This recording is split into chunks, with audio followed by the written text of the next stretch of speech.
Good afternoon.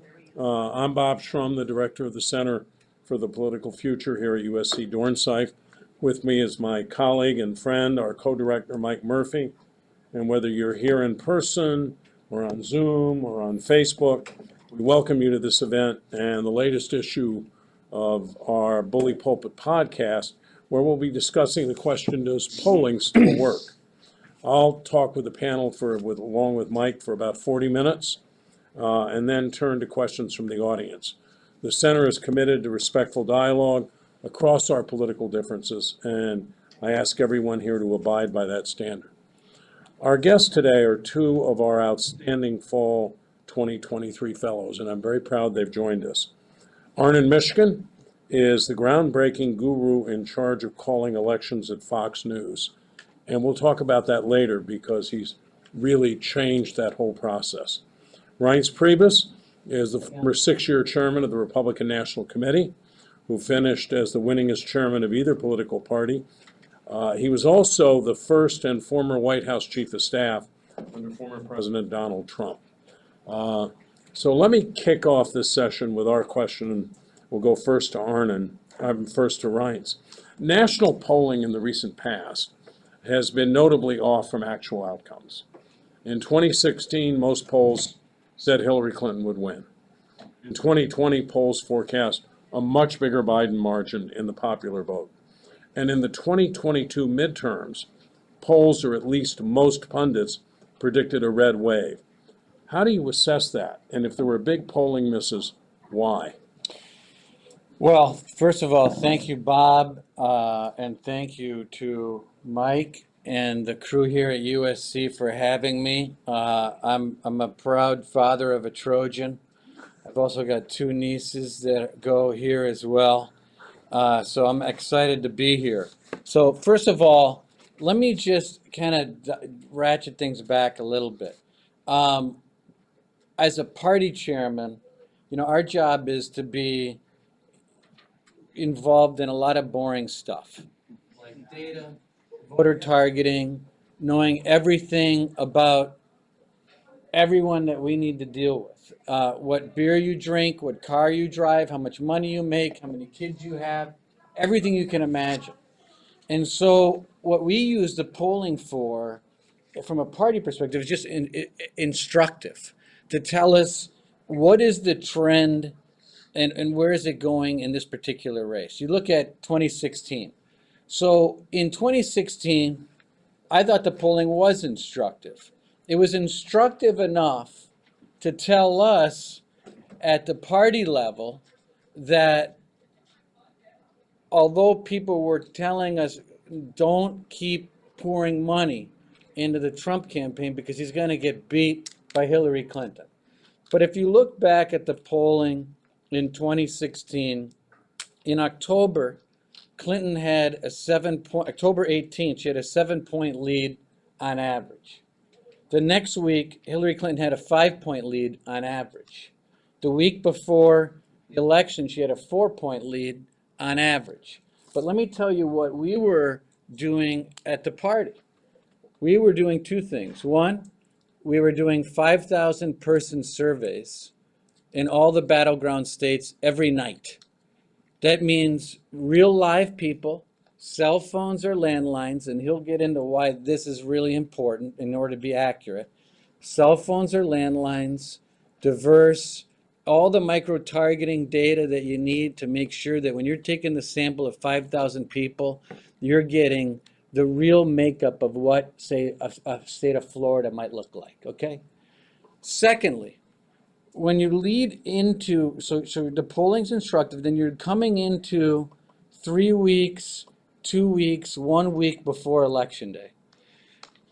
Early vote and absentee ballot voting in most battleground states tells you everything you could possibly imagine about what's going on. So imagine that you have a voter file in Florida and you've got 2 million, now it's like 7 million people in the early vote absentee ballot voter file. The Secretary of State tells me every day what ballots came in the door. So I take all that data, remember every 10,000 points of consumer data on every single person. I know everything about who's voting and who's not every single day leading into the election. So now I know, based on the data and based on party affiliation, with 1 week to go, okay, we're down 140,000 ballots in Florida. Mitt Romney was down by even worse off in 2012. So now I know, coming into the weekend before 2016, the data, the polling trends are okay. I know that my 5,000 person surveys are going well. And now I know that Donald Trump, in spite of the fact that everyone's telling me he's going to lose, is about 140,000 ballots better than where Mitt Romney was in 2012. So then we're thinking to ourselves, okay, we got it. We have a chance. So from my viewpoint, I never look at polling to tell me whether or not in a race coming down to the wire, whether or not I need to pull the plug. I use polling to be instructive, but I never rely on it as a matter of life or death. And so I'll let Arnon go on, but I could go on and on and on about this first question. Yeah, and Arnon, I want you to comment, but I'd like to throw something else in. Okay, so where should I In go? our 2020 USC polling, Yes. we asked a second question that was different from the conventional racehorse choice. We asked who, with what we call the social circle question, who are your friends and neighbors voting for? And the result was right on the money in terms of the popular vote. Why, in your view, did a question like that yield a more accurate result than the conventional formula, which just asks, who are you voting for? Let's go to the follow-up question first. Thank you very much, and thank you very much, Bob and Mike, for having me. And it's always an honor to be on a panel with Reince Priebus, who clearly knows a thing or two about politics, and then some. In terms of why the social circle question works, particularly with a candidate like Donald Trump, I think there was a lot of social hesitation amongst some voters to acknowledge that they were supporting Donald Trump. There was clearly a segment of voters that are strongly for Trump, that wear the T-shirts, that show up at the rallies, but there were a whole bunch of voters, and this was particularly true in 2016, thanks to, I think, the shrewdness of the RNC and the shrewdness of Mitch McConnell and a number of other people who held their nose and decided, I don't like Donald Trump, but she's going to win for sure, thanks to what the media is telling us. And anything to close the gap will be good. And in any event, maybe we'll get a court seat or something. So I think that there were a lot of people who were sort of holding their nose and voting for Trump, even though they had many reservations about some of his behavior and some of his personality and the like. And the social circle question, I think, helps get at that. That, yeah, I'm not going to acknowledge that I'm voting for Trump, but all my friends are voting for Trump, or everyone in my social circle. And I think that's what you saw in that polling. I think you also see that a lot. Here we are in Los Angeles, the original home of Mayor Tom Bradley, and it's something that we saw in the 1988 campaign when he ran for governor of California, that that was a case where a lot of people didn't want to acknowledge that they were going to vote for Deukmejian, who was his opponent, and they said they were undecided. But in the social circle question, you found out, heck, a lot of these people are going to vote for Deukmejian. So I think that's why your social circle question worked effectively in 2020. In terms of the other polls, you said, in 2016, as you point out, most polls said that Hillary Clinton would win the election. Well, she did, okay? And I'm not saying the election was stolen, please, but what I am saying is that she won the popular vote. And actually, the polls were fairly accurate in terms of predicting the popular vote, which is, after all, what a national poll is trying to do. It's trying to assess the popular vote. Where the poll, it wasn't that the polls were wrong in 2016, it was the polling analysts, of which I am one, who were off, because they said if she's going to win the popular vote, of course she's going to win the Electoral College. That's not the case, and I think that's what Reince points out, that with all the data that the RNC had, they were able, and all the local polling they were doing in various battleground states, they were able to show that actually this guy Trump has a serious chance. I think the other thing that went on in a lot of polling is, again, I blame the polling analysts more than the polling, is a sense of cognitive dissonance. I think a lot of polls in 2022 were far more accurate than the people who were interpreting the polls and were assuring people that it was going to be a red wave. And I read many times where a media story about a poll would describe a race and describe Republicans on track to win the House comfortably. And then they cited that they did some districts, and they found out in those districts, lo and behold, the Democrats are winning. And they weren't supposed to. They're supposed to be a lot closer. In our poll, in our national Fox News voter analysis, which the AP calls AP Votecast, we looked on the afternoon of Election Day, and we looked at the breakout in battleground districts. And even though the Republicans were winning the top line, in the battleground districts, we had the Democrats winning. And we thought, something's wrong with this poll. I mean, I admit, we weren't not totally confident given everything else. But I think that's what's going on. And I think the other thing that is going on in polling is that polling is harder to do now than it used to be. And one of the reasons is because it's a different country than it used to be. I mean, when Ronald Reagan was running for president, we were in a 60-40 country. We are now in a 50-50 country. And estimating a 60-40 electorate is a lot easier than estimating a 50-50 electorate because, let's face it, polling is an inexact science.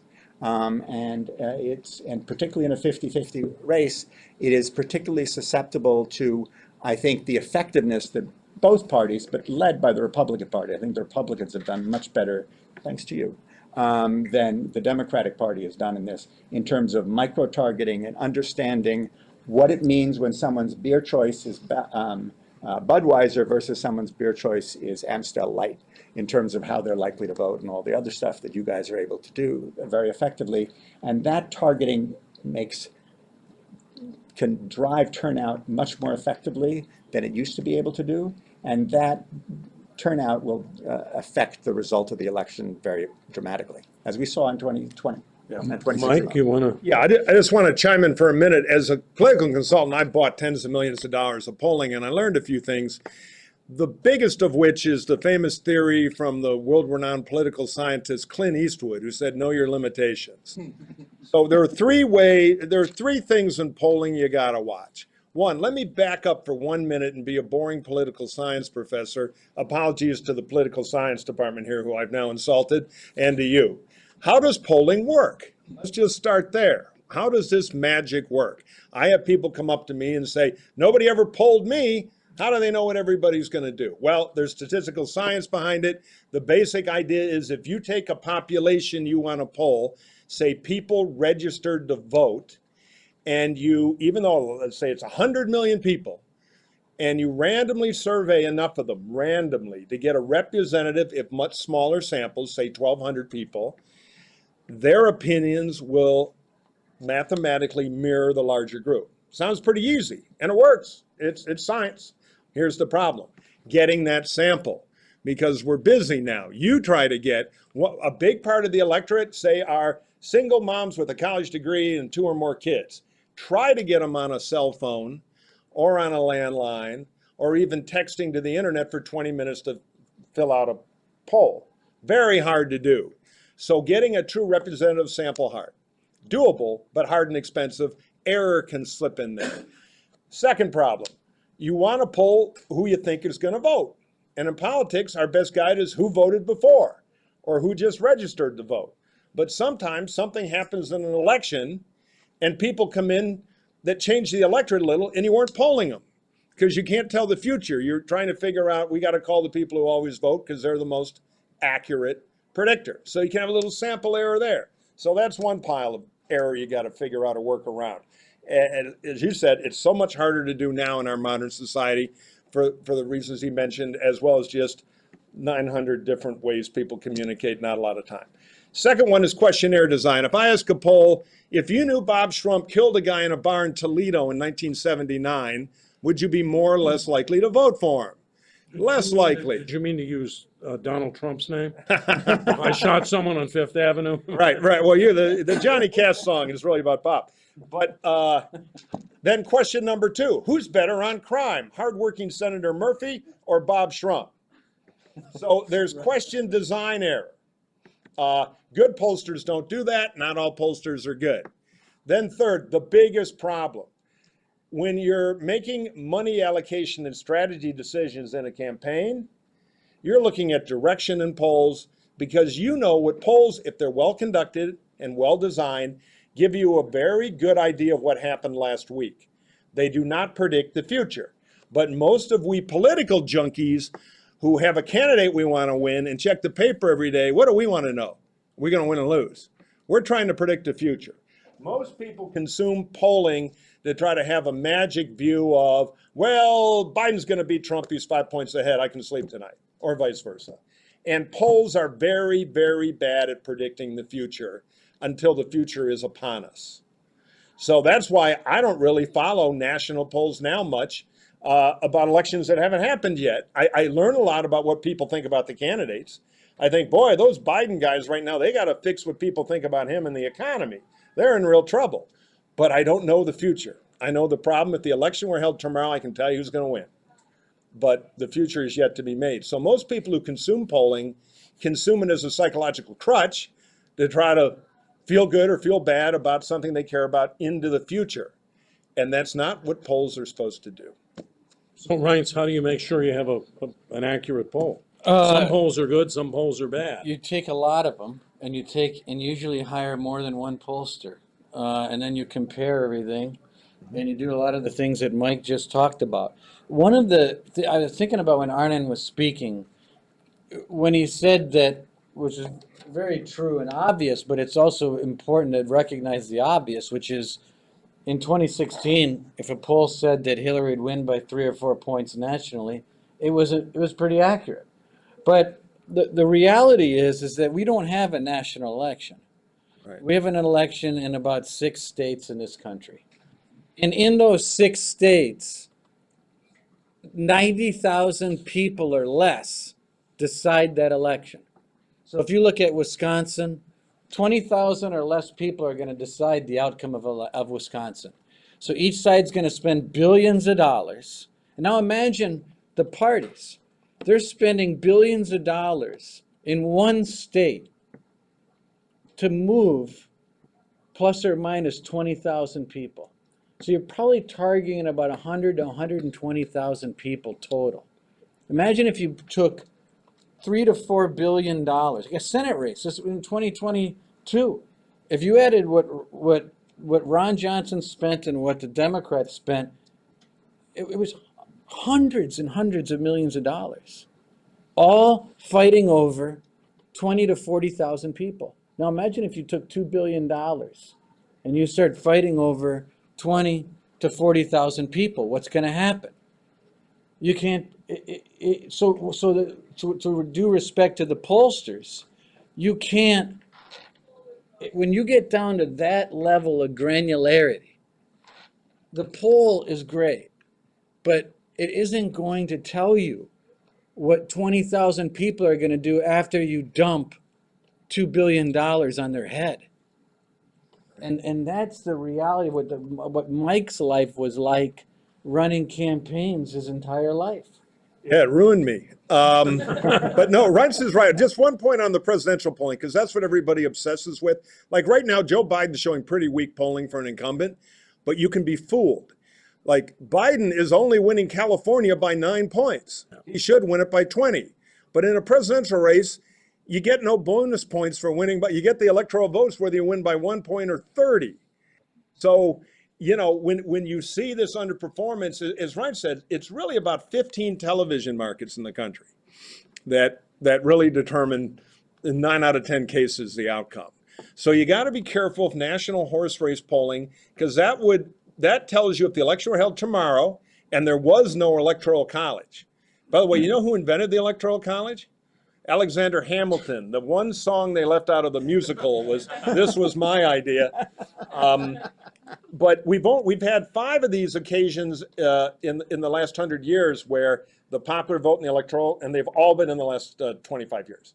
So it's a recent phenomenon because of the polarization in the country. So national polls have gotten even worse at predicting presidential outcomes because they only measure the popular vote. Now, if the media, which are the polls you read, which is another problem, because I've never met a publisher who says double the polling budget.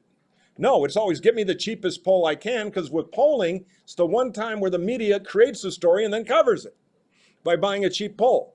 But if they polled every state really well, or they polled those 6 or 8 states really well, it would be more predictive. Let me tell you in the real world how a party chairman uses polling. So we know Florida is a tough state. There are lots of Puerto Rican voters that moved into Florida after a hurricane several years ago. So I need to figure out how I'm going to appeal to Puerto Rican voters, because they're in Orlando, they're all around the I-4 corridor. And I want to make sure that we're not getting killed with Puerto Rican voters. Citizenship isn't an issue. Obviously, they come to they're already citizens of the United States, obviously. So what do I need to do? I need to go survey these voters, and I use a pollster to figure it out. And I hired the pollster to go survey these voters, and they come back and they do a presentation in a room like this, and I walk in and they start in. Arnon or someone like Arnon comes in, and what we find out is that, okay, here are the 5 most important things to Puerto Rican voters in Florida. And it's things that you would expect it to be: education, the economy, crime, right? It's pretty much across. But then we find, wait a minute, statehood, meaning Puerto Rico becoming a state, ranks really high with Puerto Rican voters. And it turns out, when you dig into that issue, if your candidate at least says to the Puerto Rican voter in Orlando, I believe that the people of Puerto Rico ought to take a vote and determine their own destiny in Puerto Rico, then what are the chances that that voter would be more likely to vote for your candidate? And we find out that it's pretty high. So then all of a sudden, we're with our candidate in Orlando doing a roundtable discussion with Puerto Rican leaders in Orlando, and we're talking to them about this issue. That, in reality, is probably 90% of the time where the party and the campaigns use polling in order to determine how they can slice and dice their way to victory. I think that's a really important anecdote or point about, because politics has changed, I think, Push the mic dramatically. over. Oh, sorry. Politics has changed dramatically in terms of or how campaigns are managed. And again, I think this is where the Republicans led the way, and Democrats have sort of learned to follow suit. But in that a poll is designed, a media poll is designed to reflect the top line view of the electorate with some different groups. A campaign is about cutting up that electorate in a way that you can motivate different segments of the electorate vastly more effectively. I think it is one of the interesting things that since Watergate, the Republicans have only won the presidency and always won the presidency when they have nominated a candidate who is has the greatest enthusiasm for their base, and who many people in the middle say, oh, please nominate Ronald Reagan. He's the most right-wing candidate. There's no way he appeals to the middle. That was certainly, I think, the attitude of many people when Donald Trump got the nomination.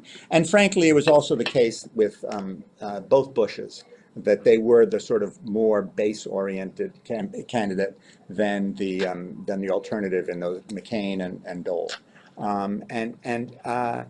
The Democrats have sometimes they've once nominated a candidate who really was the motivation, who motivated their base, which was Obama, obviously. But other times it was sort of, hold your nose, Joe Biden is just fine. Bill Clinton was sort of considered a little bit more conservative than the average Democrat.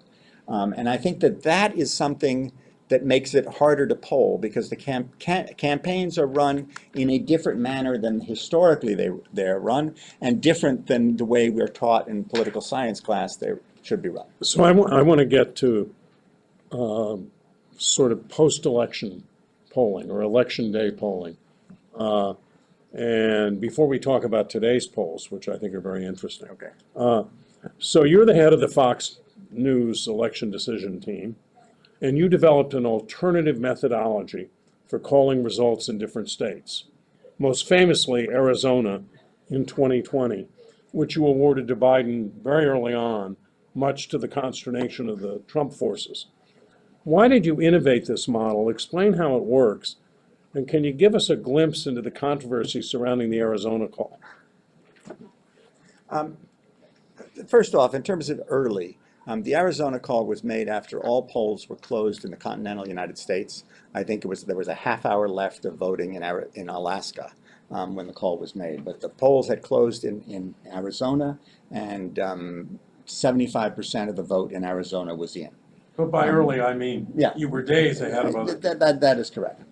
We had developed after 2016, when there were a lot of objections to the accuracy of the exit poll, some of which we discussed today.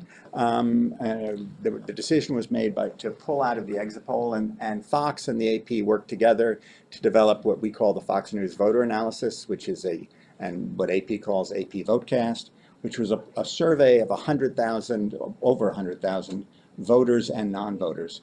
And the reason we developed this methodology in large part was because America was not voting on election day, and so they weren't really exiting the polls.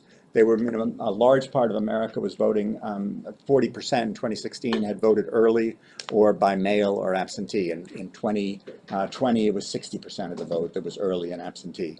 And so we developed this standard methodology to cover all those kinds of voters. What we did in Arizona was we combined the actual vote that was coming in with the results of our survey.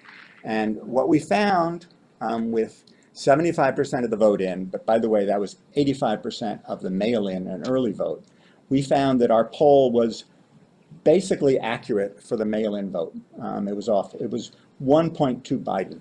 And we adjusted that poll, and we adjusted that for the election day vote.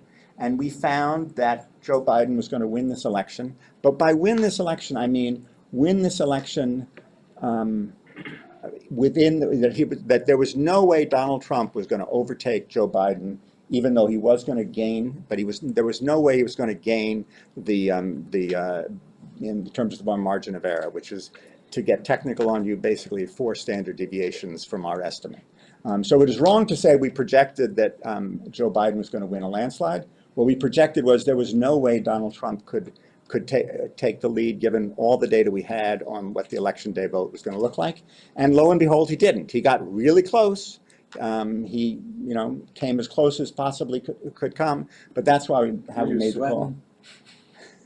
Our brains always, our estimates always said that Biden was going to win. The stomachs weren't always in agreement, but fortunately, there were a lot of chocolate chip cookies at Fox that night. And I just want to salute you for that, because the exit polling world was a bit ossified, but the way the electorate voted changed with all this mail-in and early voting. So the old model was obsolete, and you guys pioneered a far better methodology, but it made you an outlier for a bit there, which and probably the AP. And remember, and the AP, AP your looking partner. at the same data also Right. made the same call. Yeah. So, that but you didn't tell us about the controversy. Did you get some heat? It's all in succession, if you want. I let the record No show I didn't comment. laugh. Yeah. Can we talk a little bit about the polling now, especially the polling in the Republican primary, and Arnon, maybe you could kind of tell us what came out today and what you think it means, and then let's hear from Reince. Well, 3 polls came out today of states, and I agree with everyone on this panel that national polling, particularly in a primary, is more or less useless. What really matters is what the state result's going to be. Right. And that, unlike in a general election, I mean, let's face it, in November of 2024, I would say 90% of you know how you're going to vote. You may not know the name of the candidates you'll be voting for, but everyone knows they're strong bases. In a primary, that's not the case, and so there is a great fluidity to the race, and it's affected by what we see in the debates a lot more than it's affected in a general election. But there were 3 polls. Fox came out with polls in Iowa and South Carolina. CNN came out with polls in New Hampshire. Came out with a poll in New Hampshire, and I would say that the headlines from the poll are: Donald Trump continues to be strong in all 3 states. He is not as strong in any of those states as he is nationally. I think nationally, Fox had him at 60% of the Republican primary vote, but in each of these states, he's more like in the 40s or even below, I think, in the CNN New Hampshire poll. Ron DeSantis continues to underperform expectations, continues to be in. That was very nice of you. I mean, no one's ever fallen this far, this fast that I can remember. In a primary. I mean, it's been unbelievable. Yeah, no, he is not, and by the way, I think that that's an important thing to recognize about my feeling about what this Republican electorate is like. Because I think that the Republican electorate is divided between people who are either solidly for Donald Trump or more or less for Donald Trump. And then there's a bunch that is ready to go with an alternative. And I think what DeSantis was in 2022 was this successful governor who was getting a lot of money, and he's the alternative, and he's not named Trump. And I think that a lot of people just said, that's great. Right. But the other thing we saw, in addition to DeSantis not in decline, was Nikki Haley appears, I wouldn't say to have caught fire, but she's caught a spark. And we've seen it. She doubled her support in the Iowa Fox poll. She increased her support in the CNN New Hampshire poll. And she is a clear number 2 in the South Carolina poll. And so, I'm impressed by her performance. Vivek Ramaswamy is clearly still attracting some attention. I don't know how long he can last, but my sense about my takeaway from the polling is someone's going to finish second in Iowa. Most likely Trump will finish first. Someone's going to finish second, and there's going to be a lot of attention on that individual. Much like in 1984, when you had a similar race of Snow White and the Seven Dwarfs with Walter Mondale as Snow White, and nobody knew who number 2 was. And lo and behold, Gary Hart came within 40 points of beating Mondale in Iowa, and then he caught fire in New Hampshire, and it was a long road for the nomination. So Right, here's sure. the insight for the group. Voters don't pick our nominees. The delegates pick our nominees. The delegates to the Republican Party or the Democrat Party pick the nominee. You all remember that from our study group last night. And this is why it's important. If you know the delegate rules, meaning if you want to be the nominee of the Republican or Democrat Party, you need to get a majority of the delegates of that party to support you. Well, how does that work? Well, 100 years ago, you would show up in a city in United States, say Cleveland, and you're all running for president. You all show up in Cleveland, and you talk to the thousands of members that are delegates of the party, and they have weeks of discussion, and after a few weeks, one of you is going to be the nominee. Well, about 80 years ago, the party said, you know what? We can get a lot more people involved here if we have a little state election. And we're going to have a state election. We're going to get everyone else involved in the party, strengthen the Republican and Democrat Party even more, and we're going to say to the delegate from Wisconsin or wherever, you're going to vote according to the outcome of the popular vote in that state. So the delegates come to Cleveland. They have their own preferences. Maybe they don't like Ron DeSantis. Maybe they don't like Donald Trump.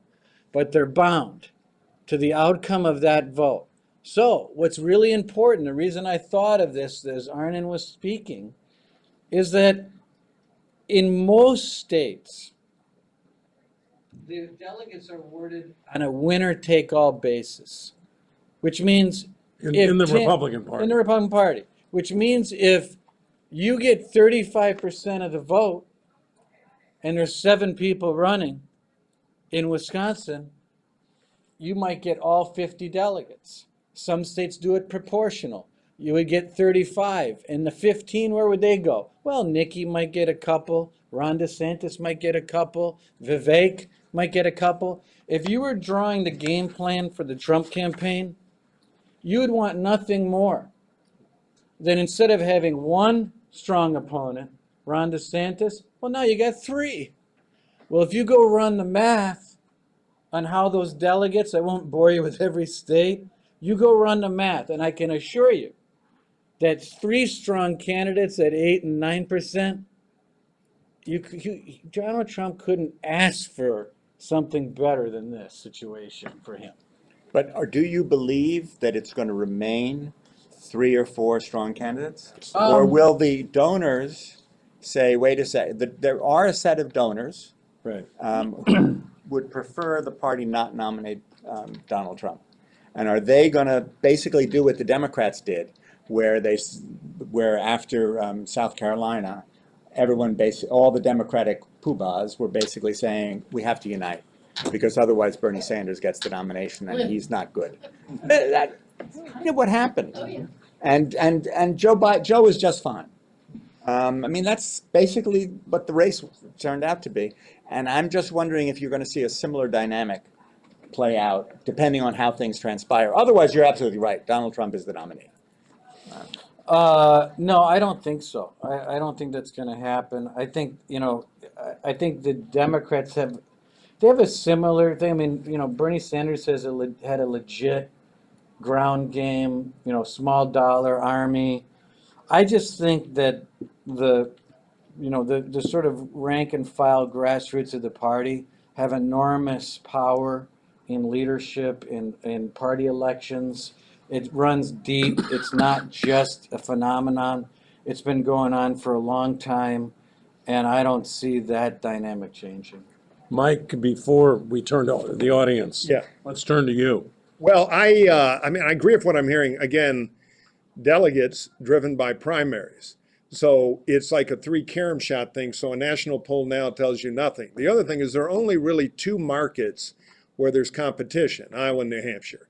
That's where other people are campaigning and spending millions of dollars. So if I invent Murphy dog food in my garage and I try to poll you on it, your dogs haven't tasted it. You don't know. You only know Elpo. But in the one neighborhood where you can get Murphy dog food, and Murphy dog food's starting to get a line outside, and Elpo's shrinking a little, that tells you something. I think there's only one way to beat Trump for the nomination, and it's really simple but really hard to do. You got to beat him in Iowa, and you got to beat him in New Hampshire if the same person. Then there'll be a rock star, and they're falling behind him. If only the major donors voted, Trump would lose 3-1. Okay, I just covered 1,000 votes, not nearly enough to nominate somebody. But I think this time may be a little different, that if Superman can't fly and then a week later he can't have a comeback, I think then there's going to be a new lion with a bloody mouth. But are any of them running that campaign to know how to thread that needle? Because the Iowa electorate and the New Hampshire electorate are very different. The old secret slogan, I've done a lot of presidential caucuses and campaigns, and the old little secret slogan in New Hampshire is screw Iowa, because the fundamentalists vote there, well, Mike Huckabee or Rick Santorum, and they don't even go to New Hampshire. They give up almost immediately. So you got to thread the needle there, and it's really hard to do. But in the caucus, which, by the way, Trump lost to Ted Cruz, first time he ran, just when he had competition, this data is showing a little opportunity. Last thing, and Arnon made this point, and it's so important. In a general election, 90% is locked in, Repub, Democrat, on my team, 10% wiggles around. So you get a 2 or 3 point move on a poll, wow, there's something going on. In a primary, there are differences, but everybody is the same animal, essentially, which means you can have a herd motion late. You can have a 20-point swing in a primary in the last 30 days. I've seen it a zillion times, statewide level. It can move a lot bigger and faster, and it's always late. So I don't think it's time to go to sleep watching the Iowa caucus, New Hampshire primary yet. I don't believe the war of attrition. Trump will either get broken early or he'll smother them all and run the table. And the only way to break him early is he's got to lose and be Trump the loser twice in a row, in my view. You can see big swings. I mean, Iowa in 2004 in the Democratic primary, everybody assumed Howard Dean was going to win, came in third, and Kerry, who had been polling in single digits, won by 6 points, right? And then went on and won New Hampshire and then won almost every single contest. Okay, I want to turn this over to the audience. And because we don't have mics, I think I'll repeat the question. When you ask. Anybody have a question? Yeah. I understand that the Dornsife poll in 2016 did not use probability sampling, which we traditionally use, but looked for the panel, stable panel, and paid special attention to swings going on in the special panel. Now, is that approach becoming popular? Is it going to become the approach of choice? And if so, does it solve any problems or does it create more? Look, it can be controversial. It's very expensive. The panel is 10,000 people. And assembling the panel, keeping them engaged, all of that costs a lot of money. In 2016, actually, the Dornsife poll was Donald Trump's favorite poll because it kept saying he had a real chance to win. In 2020, when we asked the conventional question, which is, who are you going to vote for? It was like everybody else. It was only the social circle question, who are your friends and neighbors going to vote for, that mattered. I think there's a lot of merit in it, but it goes back to a point that Mike made, which is there's a lot of polling out there that's done on the cheap, that some newspaper or television station says, I want a poll, I'll give you $5,000. Tell me what's going on in California. That poll is useless. It should just be thrown They away. get a lot of clicks for the poll. That's Yeah. why they- Right, it's a good They get a lot of business move. clicks. They get the same amount of revenue for a crazy poll as a real one. And so for them, To get great. more revenue from a Yeah. crazy poll. Because the Yeah, costs are lower. Right. Yeah, no, remember, it's the news business on both sides. The only thing I'd add is the other thing that goes on is there were in 2022 there were a number of pollsters who in 2020 had basically adjusted, were sort of unskewing the polls to sort of say the Republicans are always underperforming, and so we'll just fix it a bit. I won't mention a few names, but in 2022, those people turned out to, they were sort of heroes for a day because Biden did not do as well as a lot of pollsters estimated in the popular vote, although he won it quite handily. And in 2022, they did the same thing. Meanwhile, the real pollsters were sort of saying, actually, it's a closer race than you realize, or it's more democratic than we realize. It's not quite as red a wave. And I think the problem was that with the polling averagers is that all of them were included in these polls, and you got a really skewed view from looking at those averages. Yeah, there was a bit of a problem in the Republican Party because we got all hung up in some of our internal polling firms on likely voters. Because that sounds really smart. Oh, we figured out the likely voters. And in an off-year election, where grumpy old white people vote, generally good for Republicans, the likely voter thing is pretty predictive. You get in a presidential race with a 3rd to 38% bigger electorate, your likely poller, you're not getting any of them. And then election day, you get a big surprise. So, and in our internal polling firms, in my view, we kind of fell for that scam because it became a confirmation bubble. We were doing better than we should have been. And this is in statewide races and places And that like was that. the Gallup had that problem in Yeah. 2012, where they thought that, they were showing Romney in the lead the whole way through. Right. And it turned out that predicting a likely voter is not that easy. That just because you were a likely voter doesn't mean you're going to be a likely voter at the next election, as Mike said. So that's why, at the end of the day, when you're running a presidential campaign or a national party, you have to go in and survey thousands of people a day, every day, and you got to get on their door, and you have to know whether or not I can count on Jennifer to turn in that absentee ballot. I think she's an 80% supporter of ours, but unless I get someone to, so now the issue is, I need to bank every one of my votes, early vote or absentee ballot voting, because I can't rely anymore in predicting whether a likely voter is an actual vote unless I put that vote in the ballot with someone at your door getting you to turn in that absentee ballot vote. Yeah, and you guys were smart in 2016. The Clinton campaign in 2016 didn't conduct any polling in the battleground states in the last 2 weeks. She didn't They come to relied on- Wisconsin for the last 2 months. Right, well, one thing got canceled and then they didn't go. I mean, I know, it was unbelievable that they didn't go. They didn't find time. But my point here is, if you can't rely on data analytics, which is not only a likely voter model, but is all thrown into the past, and not get real-time data. And if they'd had real-time data, they would have gone to Wisconsin. known. They would have done a lot more in Michigan than they were Do you remember doing. when Donald Trump went to Minnesota the weekend before the election and people were making fun of him on TV thinking, these people are the biggest idiots in the world. They're going to Minnesota? Boy, they don't know what's going on. Turned out that they almost won Minnesota. So they knew what they were doing. Another question up there, and then I'll come here. Yeah. Thank you guys so much for your time. My question's a bit broad, but if you can narrow it down, what are the top 3 strategies to do when, or to take when running a successful campaign? What are the top 3 strategies to winning a campaign, running a successful campaign? Well, you got to raise money. You got to have a message that resonates with people, and you got to have an infrastructure that does all the kinds of stuff we're talking about here, which is the polling, the reaching people on the doorstep, making sure that the votes get in. I don't know what others. Well, on the strategy level, mechanical things, but the mechanics is the plumbing. If you don't have the water, the message, you're screwed normally.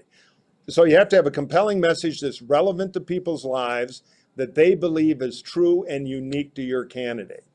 To frame the question on election day, be it absentee or in the ballot, of what is the decision I'm making this about. You do that. 2, kill the other guy.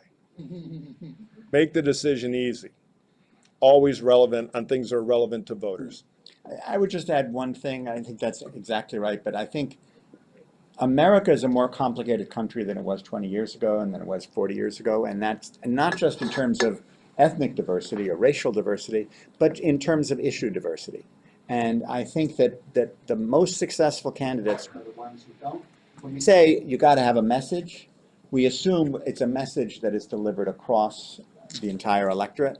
But I think the most successful candidates are the ones who understand that, no, the message has to be delivered to different segments. And that's not about saying, I'm liberal to one community and I'm conservative to another community. It's understanding what issues drive different communities and being able to speak to them. The example that Reince used earlier, which I think is interesting, is in Florida, they had a large Puerto Rican community that had moved there after the hurricane.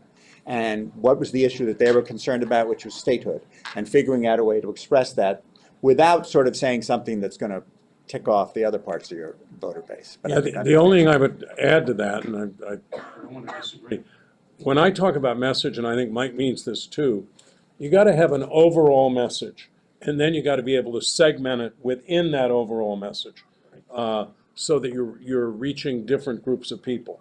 But I think it's really critical that you say something. I mean, look, Biden is a good example of this, and in 2020, democracy is on the line. We're fighting for the soul of the nation. And then it got segmented in different ways in different places. Yeah, I'll give you one example of a great strategic message. I'm going to go back in the time machine. There was a candidate running who didn't have the strongest resume, but came up with a great positioning message for a Senate race in Wisconsin. Patty Murray. Not great on the stump, not a lot of base, but people see the Senate as an advocacy job. It's like sending your lawyer to fight for the state or for your group. And her campaign was, it's time in the U.S. Senate for a mom against the millionaires. Boom. Let me she's just still in the Let Senate. me add a couple quick things. It depends on what you're running for. First thing, because I talked to a lot of candidates, make sure you're running in a district where you can win. I mean, I had a lot of the best candidates in the world that are amazing people, have had incredible resumes. They could be White House fellows, which is really hard to be. But, oh, I want to run against this person who's never been under 70% ever, and the Republican hasn't won there in 100 years. I say, don't run there. You're not going to win unless losing's okay, and you're doing it for other reasons. Podcast, become famous, take on there's a lot of reasons why people run instead of just winning. So run where you think you can win. Number one, Les Aspin, who was one of the longtime congressmen from southeastern Wisconsin. He's a famous former Secretary of Defense. He's not from Wisconsin. He's an Ivy League. He looked on a map and he said, where could I go? And he went right in to southeastern Wisconsin. He ran there and he won, and he was there forever. So that's number one. Number two, talk in 80% acceptable ways. There's a lot of ways to talk about the border, right? And you hear Republicans and some people, we're a diverse crowd. There are some things people have said about the border that I'm sure some of you are offended by. But there's a way to talk about it. You say, well, I want to secure the border to protect the American worker. That's different. You say, I want to end foreign wars and bring our troops home. So people ask me, what is America first? Well, those are two. I want to confront China and even the playing field. When you talk like that, it's hard to be against people when they know how to use their mouth in a way that builds consensus. So, there's obviously there are a lot of great ideas up here. I'm not going to repeat them, but and then the last thing is just you have to be obsessed with details. Because what I talked about data, when we talk about like the Second Amendment, we don't just send a flyer. If we think someone cares about the Second Amendment, say, well, Joe Biden's he's gonna take your gun away. That's not good enough. You have to know why someone cares about their gun. It could be a lot of reasons. Maybe this gal's a single mom and has 3 kids, and she's worried, and she doesn't care less about the Second Amendment. You didn't even know what the Second Amendment might be. So you say Second Amendment, well, no, it's a fear message. If this person wins, you're going to be unsafe. This person's going to make your kids unsafe. This person's going to put your lives in jeopardy. And because no one's taking care of the crime in your neighborhood, you're going to be left with nothing. That's a different message. Maybe they care about the maybe someone just loves the Bill of Rights. He loves James Madison. And it's a freedom message. This person's trampling on the Constitution. They don't care about America. They don't care about your rights. That's a freedom message. My point to you is, like anything in life, the fact that you come to USC means you're a really brilliant student. You couldn't get here unless you weren't. And it took a lot of time. Engineers, they're obsessed with details. They get ahead because they're really good at caring about every little decimal point. The same thing with politics. The winners focus on the boring stuff and the details, and that's what I would challenge you to do. Yeah, and I would add, and then we're coming right over here, an example. You talk about the Second Amendment. In 2022, Democrats found a lot of different ways to talk about the Dobbs decision and reproductive rights, and it had a very large impact on the election. Yeah. Touching on, I guess, you were talking about like the 140,000 voters that are going to determine the election, like the undecided ones in the battleground states.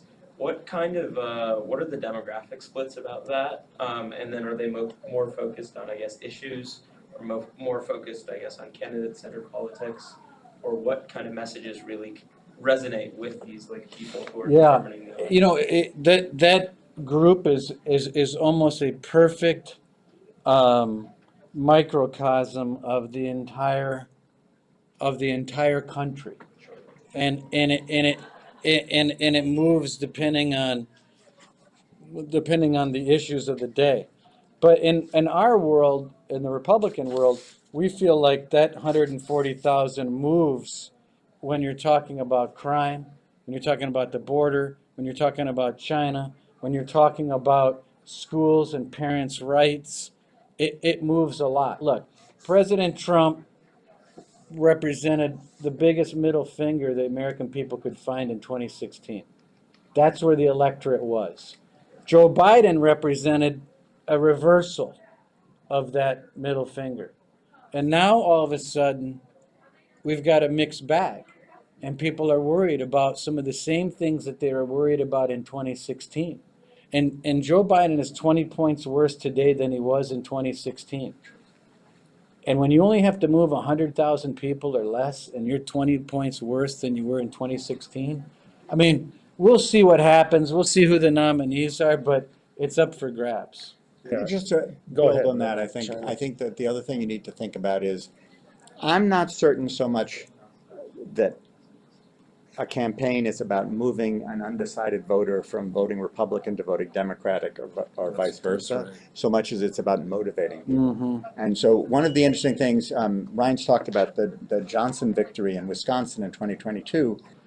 Most interesting thing about that election was that, at least in my book, was that the Democratic candidate, Mandela Barnes, there were about 100,000 fewer votes in Milwaukee County, which is a very solidly Democratic. It's actually where the Democrats can win in Wisconsin if they're going to win.